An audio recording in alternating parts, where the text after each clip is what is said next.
Welcome to the Haigh Farm. I'm Cindy Burns Seip, the youngest of the 4 grandchildren, and I'd like to give you a little history behind the farm.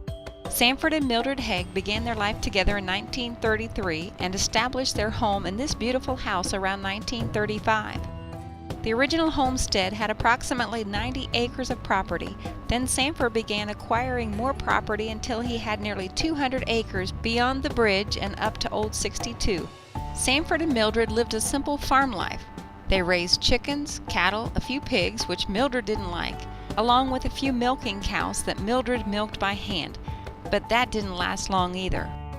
The rolling pasture situated behind this beautiful home used to have pigs living there till Mildred got her way and Sanford did away with the swine residence.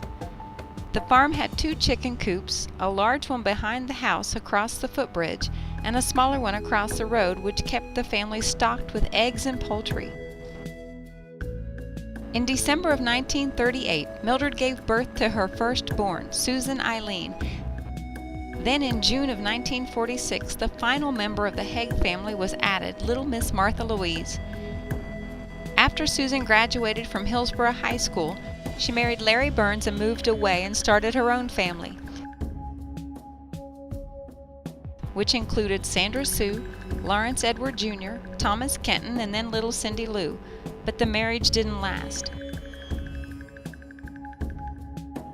In 1966, these 4 young children made their way to the Haigh farmhouse in order for Sanford, Mildred, and Martha to help Susan raise them in the fear and admonition of the Lord, to teach them a valuable work ethic, and to give them a chance to experience what a real family was like with a mother and a father figure present.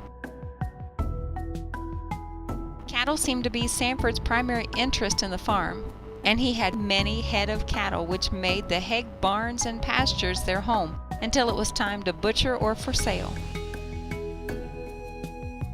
Along with the cattle and chickens, there was the family garden, which was carefully planned out by Sanford.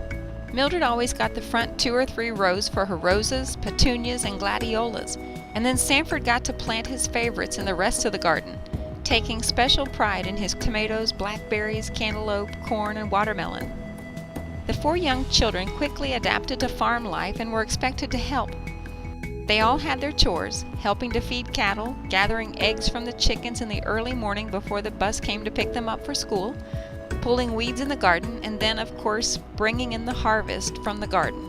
At harvest time, there was cooking, canning, storing, and the like. Since Sanford and Mildred leased the tillable portion of their farm to the Laniger family just down the road, there always seemed to be something to do on the farm, from setting tobacco, mowing alfalfa, baling hay, harvesting tobacco, beans, corn, and then either storing the crops or selling the crops. On those hot summer days, Mildred always made certain that the hired hands had lemonade to quench their thirst and a light meal in the shade.